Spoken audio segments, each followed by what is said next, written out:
¿Qué tal, amigos? Buenas tardes. Bienvenidos a su nuevo programa, La Cita Médica número 35.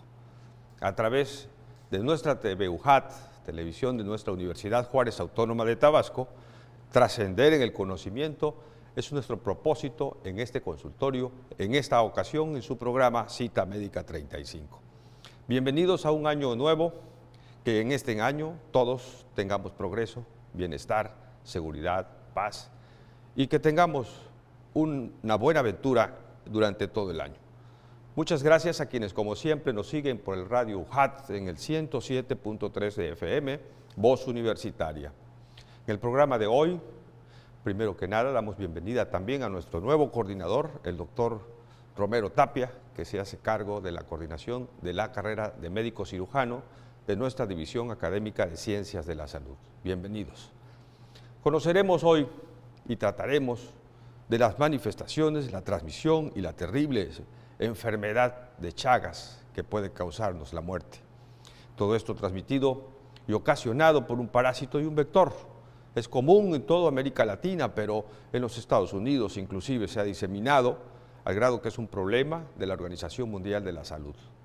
Estos insectos hematófagos se alimentan de sangre, infectados que conocidos como pinchugas o chinche, gaucha o besucona, transmite el parásito a través de esta mordedura, esta picadura.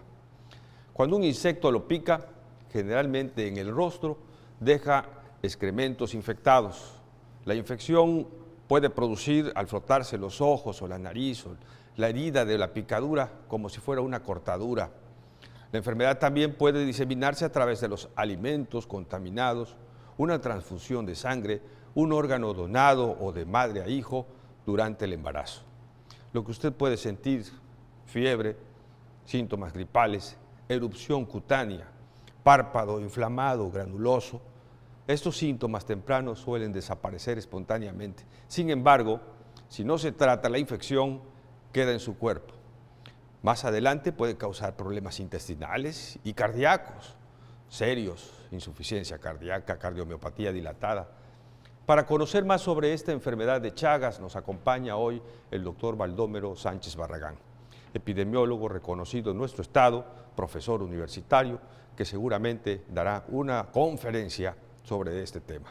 Quédese con nosotros porque verá usted qué interesante es conocer sobre esta enfermedad y cómo cuidarse y protegerse. Bienvenidos, Cita Médica 35 está en inicio.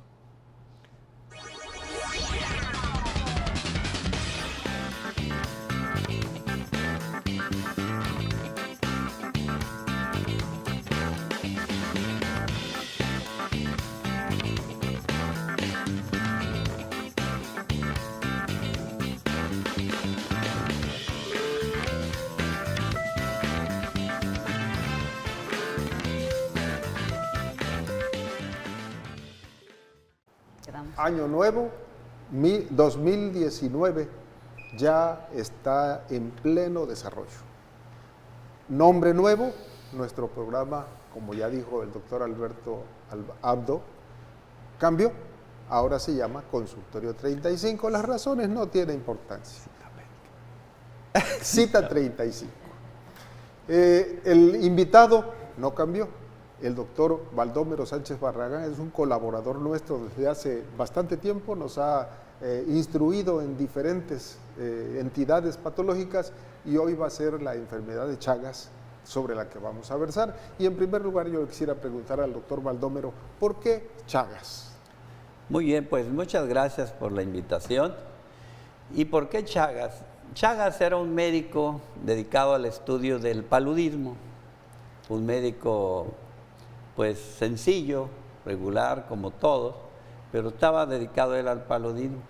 Entonces, en el frote, donde él buscaba el paludismo, ya se busca la sangre, pero ahí él encontró un bicho que no coincidía con el paludismo, pero él inmediatamente le envió la laminilla a su maestro, Osvaldo Cruz, un parasitólogo expertísimo, y le dice: Carlitos, con la novedad que has descubierto un nuevo tripanosoma, porque se conocía el tripanosoma africano, el de la enfermedad del sueño, propia de África, que lo transmite la mosca tsetse.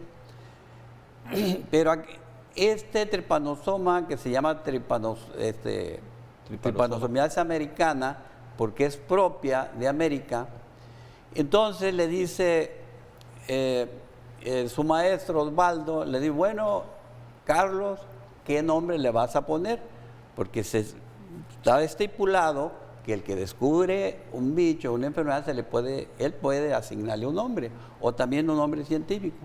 Y él tan honesto, dijo, no, maestro, le vamos a poner, sí, tripanosoma, porque es un tripanosoma, pero le vamos a poner cruce, porque su maestro se llamaba Osvaldo Cruz. Entonces Cruce viene de cruz, es un apellido. Pero él la encontró en una niñita de 9 años de nombre Berenice, que pensaba que era paludismo. Y es una proeza, y nada más se ha dado en Latinoamérica, en un latinoamericano, que el mismo que descubrió el agente, la enfermedad y el transmisor. Siempre uno descubre la enfermedad, otro descubre el germen y otro su mecanismo de transmisión, pero él las 3 cosas hizo. Una gran proeza en la ciencia, un gran avance de la ciencia. Y por eso se le llama cruce. ¿Y Chagas? Chagas, porque Carlos se llamaba el que lo descubrió y es un apellido. El apellido, él se apellidaba Carlos Chagas. Por eso otros ya dijeron, no, pues justo es que a la enfermedad le pongamos el nombre de él, porque no, él le cedió el nombre a su maestro, de la gente, pero bueno, vamos poniendo el nombre de la enfermedad. Por eso se llama enfermedad de Chagas. Pero él, las 3 cosas. Siempre uno descubre una cosa, por ejemplo, el cólera fue descubierto desde tiempos de Hipócrates. ¿Y quién descubrió el agente? Koch. Doctor, antes de continuar, bueno, primeramente saludarle a todos los radioescuchas y también los de televisión, y pues desearles un feliz año a todos ustedes, junto con mis compañeros, y pues darle la bienvenida nuevamente aquí con nosotros. Muchas gracias. Pero mi pregunta ahora es, ¿en cuál de todos los países, porque habla usted de países de toda América, es donde mayormente se presenta este tipo de padecimiento? Perfecto. Bueno, esta enfermedad es propia de toda América, de toda América. De hecho, los agentes transmisores se han encontrado desde Illinois hasta la Patagonia. La transmisión al humano es más intensa y sobre todo se da desde el sur de Texas hasta Argentina. Y esta se sale de los trópicos, incluso una enfermedad tropical sale de los trópicos y no obedece a altura sobre el nivel del mar, está arriba y abajo. Actualmente, ¿Se ha modificado a través del tiempo el tipo no de siempre ha estado así, pero se pensaba que no estaba a ciertas alturas. Por ejemplo, yo mi tesis sobre médico la hice de Chagas. ¿Y por qué la hice sobre Chagas? La Universidad de Guadalajara tiene un programa, bueno, tenía, no sé si lo tenga ahora, que cuando es uno interno, te saca 2 meses al medio rural. ¿Y para qué? Yo les decía a los maestros, para que se den cuenta que no saben, que van a estar solitos. Entonces yo estaba en el centro de salud de Zacualco de Torres. Zacualco de Torres está a 40 kilómetros de Guadalajara, y ahí el doctor Óscar Velasco Castrejón, distinguido parasitólogo y expertísimo en Leishmania, Chagas y Leptospira, él andaba haciendo un estudio ahí. Y yo estaba haciendo investigación queriendo aislar Histoplasma capsulatum, porque yo soy de una región minera que hay mucho murciélago. Me dijo, no, la vas a aislar pero en tus pulmones. Yo te propongo que cuando te vayas a tu servicio social, vete allá a la montaña arriba, a un municipio que se llama Temajás de Brizuela, que es una sierra, puro pino, frío. Y me vas a tomar muestras en un papel filtro, me las vas a enviar. ¿Y cuál fue la novedad? La misma frecuencia arriba que abajo. Y allá arriba estaba como casi a 2,000 metros sobre el nivel del mar. Amigos, dense cuenta lo que es ser investigador. El doctor Baldomero Sánchez Barragán ha dedicado su vida como médico, epidemiólogo, a ubicarnos en la ciencia. Se ha dicho mucho que la medicina no es ciencia, que somos usuarios de la ciencia, pero aquí está el mentiz. Se puede ser buen médico y ser un excelente investigador. Adelante. Gracias. Entonces esta enfermedad pues está en toda América. Por ejemplo, ya lo decía Eduardo, en Canadá se estima que hay alrededor de 100,000 casos. En Estados Unidos se estima que hay alrededor de 1,000,000 de casos. En México se estima que por una estimación muy bajita, se estima que debe de haber unos 6 millones de casos, pero es una presión baja, debe de haber mucho más casos. Ya no se diga en Centro y Suramérica, son muchísimos los casos. Y otra cosa, esta es una enfermedad que la Organización Mundial de la Salud la ha catalogado dentro del grupo de las enfermedades olvidadas, las enfermedades desatendidas. ¿Por qué olvidadas y desatendidas? Porque afecta a la población más pobre y que a esa población casi nadie les ponemos cuidado. Si revisamos la historia de México, nada más hay como 2 o 3 presidentes que le han puesto atención a la pobreza. Uno, que bueno, que no llegó a ser presidente, pero participó en la lucha de la independencia, Morelos, que ya decía que había que luchar por la equidad social. Y luego Benito Juárez, un luchador por la pobreza, y ya no se diga Lázaro Cárdenas, y ahora nuestro actual presidente, que está volviendo los ojos hacia este grupo de gente pobre. Esta es una enfermedad de la pobreza y es una enfermedad del medio rural.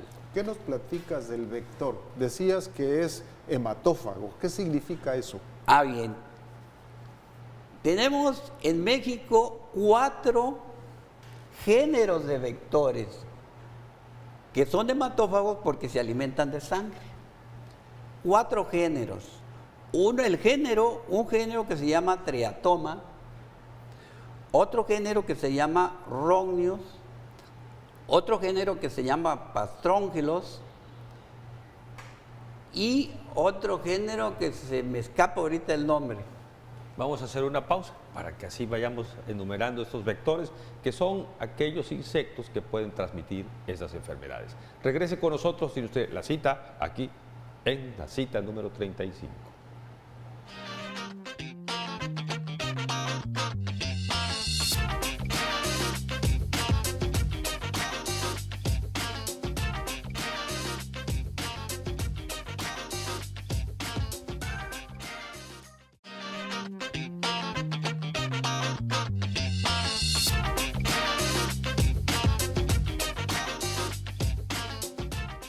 Nuevamente con ustedes, amigo, con el tema enfermedades Chagas, el conferencista, como dijo el doctor Alberto, porque esto no es una entrevista, es una verdadera conferencia, el doctor Baldomero Sánchez Barragán, quien es epidemiólogo e investigador de alto nivel en nuestra Universidad Juárez Autónoma de Tabasco. Abundando en lo que estabas platicando, ¿hay alguna inquietud en el medio porque está llegando a personas de muy alto nivel? El doctor Alberto Aldo tiene una información. Gracias, Eduardo. Tenemos una llamada que queremos agradecer a nombre de este programa Cita Médica 35, el reporte que nos hace David de la Cruz Chan. Muchas gracias por su recomendación. Es de que incluyamos médicos con experiencia en la medicina preventiva, en la salud pública, y especialmente se refiere a la doctora Silvia Roldán Fernández, quien además pues le mandamos una cordial felicitación por su nuevo cargo como secretaria de salud de nuestro estado. Seguramente sí tendrá algún tiempecito, vamos a tratar de lograrlo y la vamos a programar para algún día tenerla aquí con nosotros. Muchas gracias por su recomendación. Continuamos entonces, doctor. Doctor, yo aquí tengo 2 preguntas para usted. Una, hace rato usted mencionaba acerca de pobres, pero hay que tomar en cuenta que existen los pobres que viven en medio urbano, en una ciudad grande, y está el pobre de la zona rural. ¿Cuál es el más afectado de los dos en este caso? Y la otra situación es, ¿cuáles son la sintomatología para entonces empezar a pensar qué es una enfermedad de Chagas. Muy bien. Esta es una enfermedad eminentemente rural. Entonces, la que afecta más al pobre del medio rural. Pero la epidemiología está girando mucho en torno a esta enfermedad. ¿Por qué? Porque no nada más la transmiten los vectores. Esta enfermedad tiene muchos mecanismos de transmisión, entre ellos el sexual. Entonces, esta transmisión sexual le va a dar un revuelo al enfoque de esta enfermedad. Está bien demostrado que se transmite vía sexual. Ya se demostró en ratas y se demostró en personas. Muy similar a lo que pasó con el Zika. En el Zika se infectó el esposo allá en África, tuvo relaciones acá creo que fue en California, en Texas, infectó a la mujer. Ya bien demostrado. También se puede tramitar vía transplacentaria, vía congénita. También se puede transmitir a través de la leche, que es muy poco el riesgo. ¿Transfusiones sanguíneas? Transfusiones sanguíneas es el segundo mecanismo de transmisión. Favorablemente, desde los años 80 en México se instaló como pruebas también se descartar esta enfermedad en los bancos de sangre, en los donadores. Claro. Con eso en automático bajó. Definitivamente bajó y prácticamente es poco. Hoy afortunadamente los bancos de sangre hacen minucioso y cuidadoso análisis en todas estas reacciones para poder garantizar la transfusión en buena calidad. Así es, por norma deben de hacerlo y de hecho sí lo hacen. Se pide que para los bancos tengan ciertas pruebas, por ejemplo, la prueba de ELISA, como son muchos volumen, basta con una sola prueba. Otra que se llama una prueba de inmunoluminescencia, que son pruebas con mayor sensibilidad y más especificidad, y no lo tradicional que se llama el diagnóstico estándar. El diagnóstico estándar, ya para un caso que tiene sintomatología, tienen que ser 2 pruebas. Pero antes de adelantarme a esto, quisiera decir cómo estamos en México. Es decir, que la sangre que se transfunde está analizada para que no lleve virus de hepatitis, para que no lleve virus del SIDA, para que no lleve ningún virus de otra contaminación infecciosa. Y también garantizando que no existan parásitos y bacterias agregadas, para eso la termoluminiscencia. Así es, o sea, se hace un screening para que no descartar Chagas. Exacto. Gracias a esto bajó. Ya la transfusión es completamente confiable y segura para quien verdaderamente lo necesita. Así es, así es. Pero quisiera hacer cómo estamos en México. La búsqueda de casos se da de 2 maneras. Una en estudios poblacionales y otra detección pasiva y un poco activa de los casos. ¿Qué quiere decir? El que se enferma busca al médico y como examen de contacto, de estudio de contacto, buscas a los familiares. Pero el sistema de salud detecta solamente muy pocos casos, detecta el iceberg del problema. Generalmente al año en México se detectan alrededor de 500 o 600 casos, casi todos crónicos. Por cada 3 casos de Chagas que detecta el Sistema Nacional de Vigilancia Epidemiológica, 2 son crónicos y 1 es agudo, lo cual quiere decir que estamos fallando, que no detectamos el agudo. Y el crónico mucho menos, porque da menos síntomas. No, sí da más síntomas. El crónico da también ¿Pero te síntomas. permite vivir más tiempo o por qué es la cronicidad? La cronicidad tiene que ver mucho, que más adelantito lo vamos a hablar, a ahondar en lo que no es lo mismo en Sudamérica que acá. Pero eso es lo que se ha detectado. Generalmente unos 500 casos al año. ¿Cuáles son los estados que tienen más casos detectados por el Sistema Nacional de Vigilancia Epidemiológica en los últimos 5 años? En primer lugar, Yucatán. Luego le sigue Oaxaca, le sigue Veracruz, le sigue Chiapas. Chiapas muy poco, pero ahorita voy a decir por qué. Y luego le siguen los del centro. ¿Quién? El estado de Hidalgo y Morelos. Básicamente el Sistema Nacional de Salud, ahí es donde ha detectado más. Pero Otra manera de detectar cuando tú haces estudios poblacionales. Aquí se han hecho estudios poblacionales ya hace tiempo. De hecho, la UNAM publicó una tesis en el 91, donde se hizo un estudio de miocardiopatía crónica por Trypanosoma cruzi, comparando Yautepec, Morelos y Benito Juárez, Macuspana. Y en Benito Juárez, Macuspana, el 10% de los que se muestrearon salieron positivos para Chagas. Y allá en Yautepec un poquito más. Y más adelante en la clínica vamos a decir cómo hay diferencias por regiones.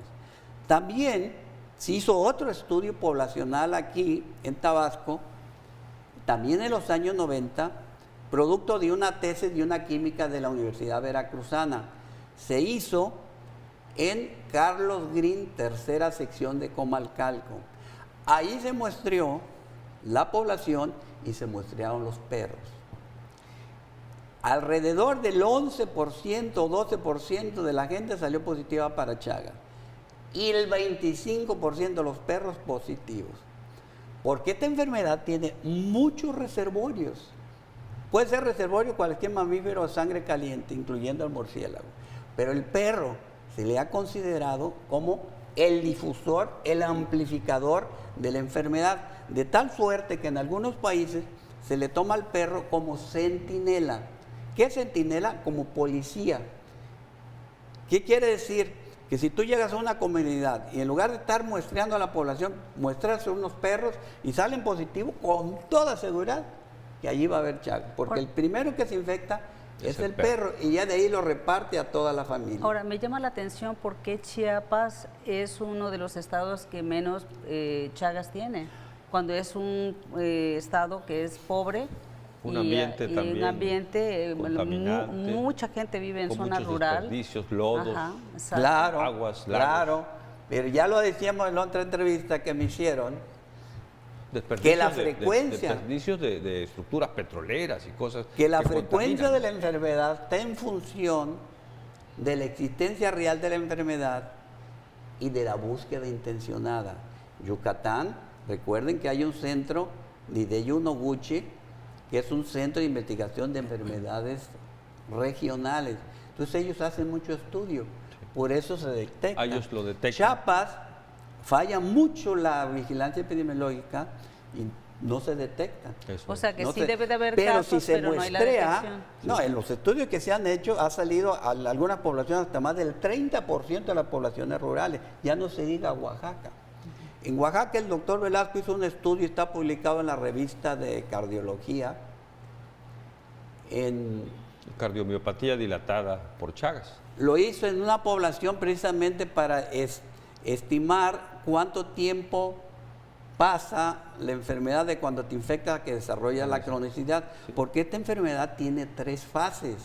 Una, la infección aguda, y hay que decir, la infección aguda puede ser asintomática en la gran mayoría de los casos, pero no quiere decir que se detenga, sino que después de cierto tiempo te va a enfermar, te va a dar una forma crónica. ¿Cuál es el síntoma principal en este caso para empezar a Bien, pensar en un en la Chagas? fase aguda, el principal síntoma es fiebre. Ok. Fiebre de mayor de 1 semana. Hay que pensar en enfermedad de Chagas. Hay fiebre, crece el hígado, Sí. crece el vaso y crecen los ganglios, pero también hay los llamados signos de entrada. ¿Cuáles son los signos de entrada?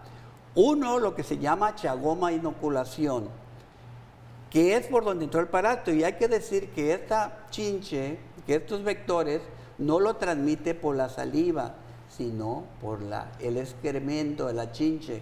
Como todo ser vivo, cuando comemos, pues nos dan ganas de ir a hacer el baño.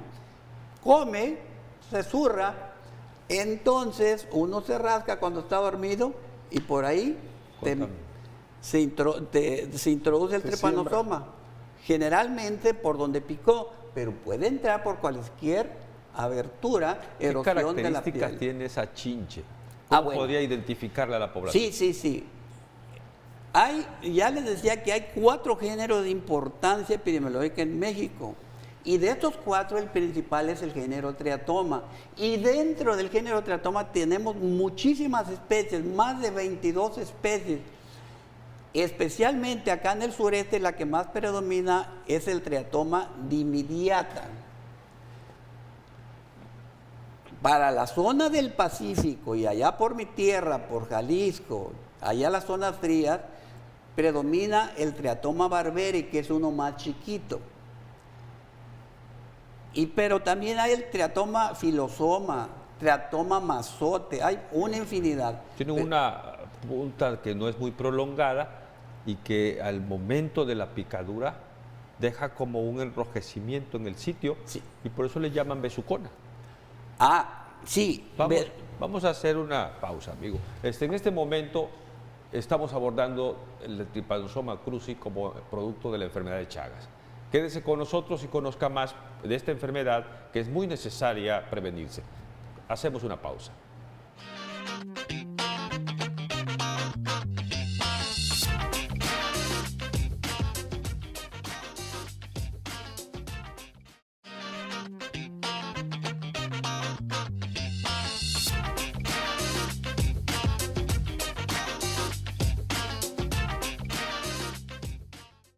Cita Médica 35. Este es su programa de divulgación médica, de orientación para nuestro público en general y para nuestros alumnos de la Escuela de Medicina y médicos generales, para que nos demos cuenta de cómo ha extendido el conocimiento médico y cuánto tenemos que estar estudiando para estar al día. Hoy el doctor Baldomero Sánchez Barragán nos está haciendo una información muy completa y estamos en el aspecto clínico. Doctor Baldomero. Sí, les decía, estábamos en la fase aguda, que la fase aguda tiene sus signos de entrada, que es el chagoma inoculación, que es un nódulo subcutáneo, que es por donde penetró el tripanosoma,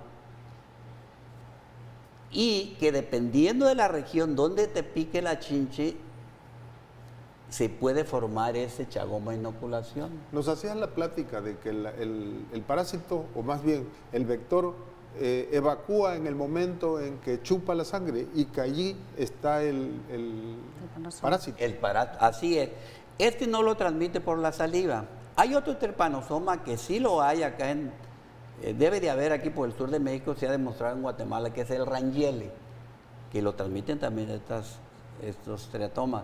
Pero esto lo transmite, el rangiele lo transmite por la saliva, pero es poco patógeno para el humano. Sí es patógeno, pero muy poco. El cruzi sí es el bravo. Entonces, si picó en la cara, por eso la chinche besucona. El sitio de donde picar va a depender de la región geográfica. En regiones frías, pues uno duerme vestido. Entonces, ¿qué va a tener descubierto? La cara. Pues ahí te pica. Pero aquí en Tabasco, que pues, hace tanto calor, pues se duerme pues, con poca ropa, te puede picar en cualquier lado. Esa picadura puede ser en diferentes partes al mismo tiempo, vamos a decirlo así, o en la misma noche que esté descansando la persona, o es uno solo. No, uno solo. Uno solo, porque habitualmente el paciente se despierta. Ok, por la sensación de la picadura. Porque sí duele al inicio, sí duele. Y pues es un agujón. Entonces sí duele, generalmente la gente se despierta. ¿Y transmite el parásito adulto? Transmite el parásito en la caca, y la forma infectante se llama tripomastigote metacíclico, que lo elimina en el intestino posterior y de ahí se mete. Pero otra forma, tú te rascas donde está la caca y te tallas las mucosas, por ahí se mete. O si estás acostadito con el ojo abierto y la chinche le gustan mucho las casitas de palma, las casitas de teja, si están allá arriba y se zurra, te puede caer y te puedes infectar. Pero les decía que el otro signo de entrada muy característico, pero no en todos los pacientes, pero habitualmente sí en los niños, es el signo Romaña-Maza. El signo Romaña-Maza, ¿qué quiere decir? Que se te va a hinchar ambos párpados del lado donde te picó, si te picó en la cara, y te va a ver, se te van a inflamar los ganglios regionales y va a tener una conjuntivitis. Eso se le llama signo de Romaña-Maza, pero nada más aparece en un 25% de los casos y habitualmente en los niños. Como los que ven ahí en la imagen que están pasando, ese es el signo de Romaña-Maza. Son signos de entrada de la enfermedad aguda. Entonces, es muy frecuente ahí en el párpado superior, como el caso que habíamos platicado. Así es, se hinchan los dos. Si ustedes se fijan ahí en la figura, están ambos. Es edema bipalpebral con adenitis regional. Ambos párpados habitualmente se hinchan, sí, pero es más frecuente en los niños. Es más frecuente cuando por primera vez tienes la infección, porque aquí, en México y en muchos otros países, tienes reinfecciones. Y ahorita vamos a hablar más adelantito qué pasa con esas reinfecciones, que te da más cronicidad. Entonces la fase aguda es muy característico, que te va a dar miocarditis, se te va a inflamar el corazón y lógicamente puede haber arritmias, que se sacude, palpitaciones, y si falla el corazón se te van a hinchar los pies. Vas a tener edema, pero también hay diarrea. Eso es estreñimiento. Y también hay estreñimiento. Y lógicamente vas a tener crecido el vaso y el hígado. Le llaman el colon grande, colon. Eso es en la fase crónica. Eso es en la fase crónica. Y todo eso se da en la fase crónica, pero ahorita en la fase aguda, básicamente te puede dar miocarditis, falla cardíaca, y te vas a edematizar, va a haber palpitaciones, puede haber diarrea y estreñimiento en la fase aguda. ¿Y cómo tipificar en la fase aguda que todos esos síntomas son de Chagas? Es decir, ¿se rescata el parásito o hay una...? Habitualmente, si es de una zona rural, toda fiebre de más de una semana tiene que entrar en diagnóstico diferencial de enfermedad de Chagas. Todo hepatoesplenomegalia agudo, aquí en México, en la zona sureste, tiene que entrar en el diagnóstico que esté crecido el hígado diferencial. Y que esté crecido el vaso. Que esté crecido el hígado, que esté crecido el vaso. Tiene que estar en diagnóstico diferencial. Frecuentemente se confunde con tifoidea. Se parece mucho también al paludismo. Se parece mucho también a la hemaniasis visceral, la que afecta a los órganos. Sí. Que la tenemos en Tabasco, pero se ha detectado nada más un caso. Pero hay mucho en la región, en la cuenca del Alto Grijalva, en Chiapas. Ahora, todos estos síntomas no se presentan al mismo tiempo. Pueden ocurrir algunos y otros no. Así es. No quiere decir que todos van a tener los mismos, no. El que tenga signo de Romaña, el que tenga crecido el vaso, el hígado, sí, son cuestiones de libro, pero a veces la única manifestación es fiebre. Desde el punto de vista del riesgo de la mortalidad, ¿cuál es más severa en cuestión de importancia clínica de correr, atenderse? La aguda en los niños es muy grave porque puede dar encefalitis y es prácticamente mortal. En los niños y también en los inmunodeprimidos puede diseminarse la infección y es muy frecuentemente que puedan fallecer, porque el parásito se disemina. En la fase crónica, que más adelante vamos a hablar, ya ni el parásito ni tan siquiera está. Ya el daño ya quedó, entonces. Ya quedó. Entonces, por eso esta enfermedad tiene que entrar en diagnóstico diferencial de fiebre de origen oscuro. ¿Qué es fiebre de origen oscuro? Que ya tiene 2 semanas o que ya en un hospital de segundo nivel, que ya le has hecho lo básico y que no le encuentras por qué la fiebre. Tiene que entrar en diagnóstico diferencial con mononucleosis infecciosa. Tiene que entrar en diagnóstico diferencial con enfermedades de linfomas, leucemia. Todo esto tiene que entrar en diagnóstico diferencial. Yo recuerdo cuando yo era pasante, porque en Jalisco hay mucho también, en Jalisco hay una zona, un valle que no tiene salida el agua al mar. Y ahí un muchacho, por cierto, sobrino de un médico de una población que se llama Toyac, cerca de Sayula, hasta una película hay del alma de Sayula. Él lo diagnosticaron como tifoidea porque tenía diarrea y fiebre, y luego se estreñía. 2 semanas y luego cayó en insuficiencia cardíaca porque tenía una miocarditis y se murió. Claro. Ya Difícil de se le hizo el diagnosticar. diagnóstico post-mortem, se le trajo, se le picó al corazón y ahí estaba el trepanosoma, Alojado en el corazón. alojado en el corazón. Puede resultar negativo en sangre periférica y estar alojado en un órgano Claro, central. claro. Sí, el caso ¿Cómo que te adquiere la platiqué. infección la chinche? La chinche, porque se infectó de un mamífero. Así En que, este ¿cuál caso, fue el perros, primero y por el ejemplo. segundo? Es que está difícil. Es Pero que además anda en todos Puede los ser alimentos perros, puede ser desperdiciados. puede vacas, ser ¿no? un montón de reservorios. Por ejemplo, tlacuaches son reservorios, armadillos son reservorios, las ratas son reservorios, los perros ya no se diga, súper reservorios, le encantan mucho, los caballos, los burros, las vacas, los cochinos, todos esos. Y la época del año en el que más se puede presentar este problema. Esta pica en todo el año. Todo el año. Todo el año, no Ahora que tiene. vienen inundaciones, ajá. nada. Y este está donde hace calor y donde hace frío. Más. Ya les decía yo, de donde yo hice mi tesis de médico, pura pinera. Sí. Frío. Y ahí estaba. ¿Cuál? La Barberie. La chiquita. Sí. Porque hay varias. Es un variedades. problema grave de salud pública. Es un problema grave que no lo estamos detectando, que no lo estamos atendiendo, porque como ya dije que señaló la OMS, es una enfermedad de la pobreza, sí. desatendida. Y que afecta a los animales, además. Vemos Afecta que a los perros animales. están lastimados. Además, esta chinche Los cerdos. también busca de dónde alimentarse. Si ustedes van para Ciudad Pemex, allá hay un hospital en San Carlos. San Carlos, Benito Juárez. que antes era de Inscoplamar, ¿sí se acuerdan cuando Sí. había ese sistema? Sí. Era el seguro Bueno, social. pues yo allí hice mi tesis, parte es, de la Benito tesis Juárez. de maestría. Y de hecho está publicada, la publicó la UNAM en el 91, para si la quieren consultar. Entonces, en el cuarto de los residentes se encontraron chinches. ¿Y qué decían los residentes? No, llegan los pacientes o la gente que le trae chinches al doctor, porque yo estaba haciendo la tesis, primero yo las pagaba a peso y después ya no.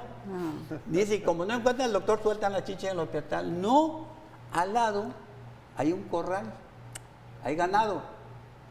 Pues las chinches buscan dónde alimentarse. Ganado. O si tienes Cerdos. cerdos o si tienes gallinas, también buscan mucho a la gallina para alimentarse. Y pero como entonces, casi, las no hay, aves, como casi no hay perros, como casi no hay Pero perros, además, las- si se comen esas carnes de cerdos contaminados, pueden tener problemas intestinales. Sí, no, Pero- el problema es que cuando tú estás destazando la carne de un animal infectado, te puedes contaminar, te puedes infectar si tú traes alguna abertura. Herida.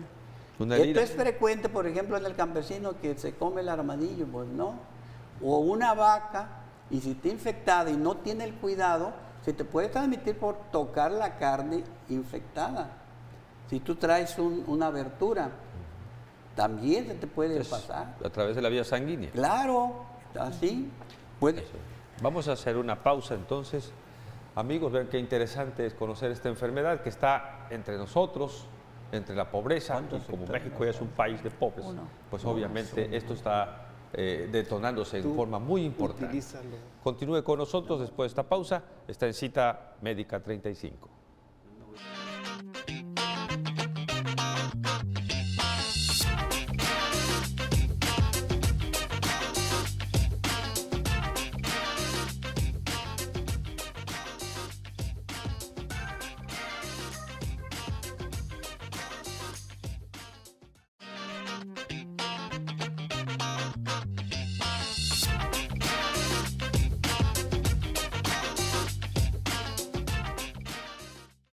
Su programa Cita Médica 35, el entrevistado doctor Baldomero Sánchez Barragán con el tema enfermedad de Chagas o Trypanosoma cruzi, que es el nombre del parásito.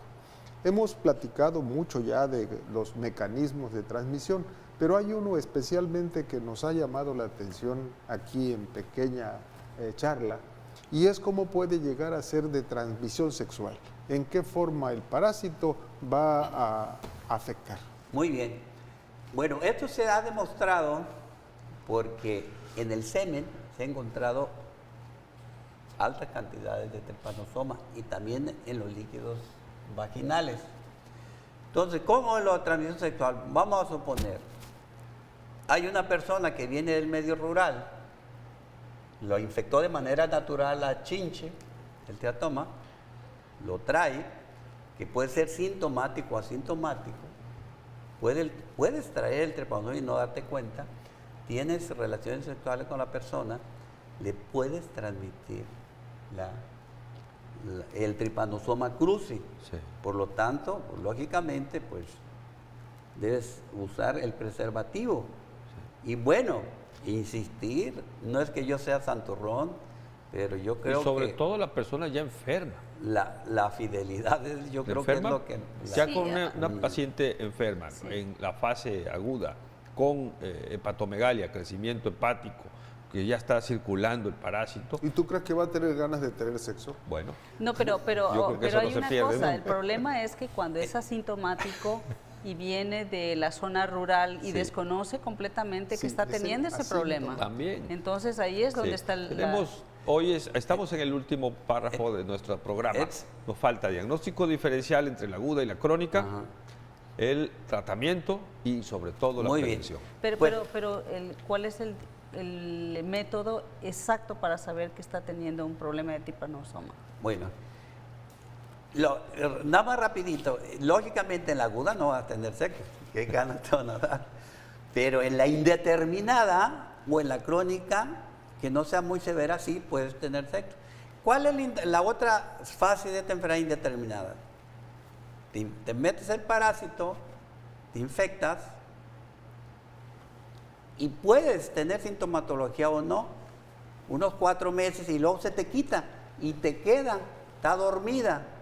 Pero después de 10 años, según los suramericanos, pero en México bastan 6 años y medio para transcurrir de cuando te infectó a llegar a la fase crónica. Para Suramérica se dice que 10 a 15 años, no. Aquí en México es más rápido. Sí. Y el doctor Velasco tenía 2 hipótesis que las publicó también ahí en ese de cardiología. Él decía que en México posiblemente pasaba más rápido de lo aguda a lo crónico, o sea que teníamos la indeterminada una fase más corta, porque podía ser 2 cosas. Uno, que tuviéramos cepas más bravas, y de hecho hay una cepa que se llama cepa cocula, escuchen el mariachi de Tecalitlán Zone, de mi tierra, el cocula, y es muy brava. Pero la otra hipótesis que decía este investigador, que como en México no tenemos un programa de prevención muy fino, muy bien estructurado, te está reinfectando. Y la reinfección te da reestímulo antigénico, porque la fase crónica ya no es el parásito, sino es el anticuerpo que se formó contra el parásito y que te desconoce a ti mismo. ¿Por qué? Porque todos venimos, en teoría, de la misma célula, y con el bicho incluso compartimos ciertas propiedades. Por ejemplo, él utiliza la xantinosidasa para la síntesis de proteína. Nosotros tenemos xantinosidasa para producir ácido úrico. Por eso alguien listo digo, pues vamos lidándole al lopurinol y a lo mejor lo matamos. Y sí es cierto, actúa algo, porque bloquea. Entonces, el cuerpo desconoce. Entonces se forman, en la fase crónica, se forma, es un problema inmunopatológico. Se forman anticuerpos contra tejido liso, anticuerpos contra los nervios. Por eso el corazón te destruye la inervación y el corazón empieza a crecer. A tener arritmias. Al tener arritmias se vuelve como un saco. Por eso también en el tubo digestivo se come los nervios y se vuelve como un trapo, como una bolsa, no se mueve. Y si se afecta el esófago, por eso crece el esófago y no pasa los alimentos. peristalsis. La peristalsis, no hay peristalsis. Por eso la gente dice, doctor, parezco yo gallina. Como al inicio la intolerancia puede ser nada más a los sólidos, pero ya cuando es muy grave hasta lo líquido. Sí. Dice la gente, doctor, No puede ¿cómo? tragar. O se le regresa la comida. Se me regresa. De hecho, cuando yo estaba en Pemex, en Comalcalco, porque yo empecé en Pemex en Comalcalco, en el 91 que empezó el cólera, llegó un paciente a urgencias porque vomitaba mucho y me llamaron a mí que descartara que no fuera cólera. Y no, lo que tenía era crecido el esófago y lo tenía Chagas porque le había comido el Sistema nervioso. sistema Por nervioso. eso usted hablaba hace rato del megacolon, ¿no? Y luego por lo mismo También. crece el megacolon, crece el Colon. No hay colon, contractilidad del porque colon. no hay contractilidad, porque no hay inervación, Sí. ya se la comió plexos el nerviosos. anticuerpo. No fue el bicho, el anticuerpo Eso contra el es bicho. autoinmune. Es una enfermedad ¿Cuál es el autoinmune. tratamiento? ¿Cómo debemos tratar? Bueno, pero primero para diagnosticar, confirmar el diagnóstico, primero en la fase aguda, el diagnóstico sobre todo es frotes de sangre capilar. Otro método que se llama método Strauss, tú tomas sangre ahí. Y luego las pruebas estándar, contarle anticuerpos por hemaglutinación y por inmunofluorescencia indirecta. En la fase crónica, y en la fase aguda lo puedes hacer porque en los diagnósticos también le pegas unas chinches limpias, se reproduce y luego le analices la caca a la Directamente, chinche. en el Así sitio es. de la picadura. No, tú exprimes la chinche y tú la dejas. Mínimo, la primer examen tiene que ser a los 30 días, 60 y 90. No puedes descartar que está negativa la chinche sino hasta ese tiempo. Ok. Pero también puedes tomarle sangre al paciente Y e inocular hay en varios ratones. miembros de la familia, el último, el más reciente. En ratones y allí lo puedes también. Pero en la fase crónica el diagnóstico es por titulación de anticuerpos. Pero acá en México también tiene el tripanosoma todavía por las reinfecciones, Ok. porque no tenemos un programa bien estructurado. Entonces, ¿qué tratamiento? En la fase aguda hay dos muy buenos medicamentos, uno que se llama Nifurtimox y otro Besnidazol. Son difíciles de conseguir porque no se fabrican en México, todo es importado. Y los tratamientos hay que darlos mínimo 60 días. Y si es crónico, 90 días hay que dar los tratamientos. Y son costosos. Son costosos, no están al público. El sector salud es el que los consigue. Esto es tomado, inyectado. No, tomado. Ok. ¿Por qué no tenemos en México? ¿Qué necesitamos? No se fabrica. No se fabrica. Falta invertir ahí y fabricar. El paciente enfermo. Yo creo infectado, que ahora sí lo vamos a fabricar. ¿Qué se debe de hacer si alguien está enfermo? Si alguien que esté enfermo, primero acudir con su médico, y si ya tiene fiebre de más de una semana, tiene que estar en diagnóstico diferencial y tomarle sangre capilar. Y también tomarle suero para anticuerpos. Y la fase crónica, también anticuerpos. Lógicamente, pues le tienes que tomar una radiografía, electrocardiograma y todo eso. Aquí la participación de un epidemiólogo cobra mucha importancia. Sí, porque tiene las gestiones para conseguir el medicamento. Así es, y sobre todo es de mucha ayuda para el diagnóstico el entorno que hay. Usted conoce la chinche, pero enseñársela, no decirle, ¿usted ha visto esta chinche en su casa? No, pues es así, porque si tú le preguntas, no la relaciona, le tienes que enseñar el ejemplar. ¿Usted la ha visto? No, pues que sí. Y tienes fiebre, que ya tiene una semana, lo más seguro. Y si sale positivo, uno en la familia, lo más seguro que los demás estén positivos. ¿Por qué? Porque ya el perro le repartió tripanosoma a todo el mundo a través de la chinche, actuando como un reservorio. ¿Cómo se pueden prevenir? Ahí es el problema. La prevención es gente, ya dije, gente pobre. Tenemos que luchar mucho contra la pobreza. Tenemos que luchar mucho por la equidad social. Una vivienda digna. Aquí es el concurso no nada más de medicina, de muchas áreas. Por ejemplo, aquí es el concurso de los arquitectos, de los ingenieros civiles, de los que estudian agronomía, de los que estudian veterinaria, porque que vayan y le ayuden y le digan a la gente dónde puede tener y cómo debe tener su chiquero, cómo debe tener su ganado, a qué distancia. ¿Hay vacuna? No, ¿Para no hay el ganado? vacuna, no hay, Para no los- hay para los vacuna, perros no hay no vacuna. hay. Y sobre todo hay que insistir que las casas estén bien embarradas, porque entre un ladrillo, entre un bloque y otro, si hay un huequito ahí se mete. Por ejemplo, centro y norte de la República, las casas son de adobe. Entre un adobe y otro quedan huecos y ahí se meten. Sí. Ya no se diga las de palma, ya no se digan las casas de palitos que se llama bajareque. Casas Entonces, por eso el desasiadas también, ¿no? concurso de toda esta gente para que les Se ponga nos acabó el unos tiempo. tipos de mosquiteros. Excelente plática, doctor Barragán, doctor Baldomero. Muchas gracias por estar con nosotros en este nuevo programa.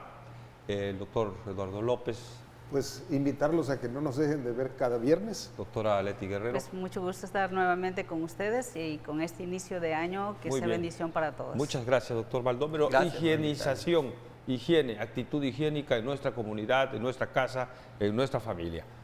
Vamos a continuar en ese programa. Quédese con nosotros cada viernes, la cita médica 35. Recuerde usted que es a la 1 de la tarde y nos vemos el próximo viernes. Feliz fin de semana.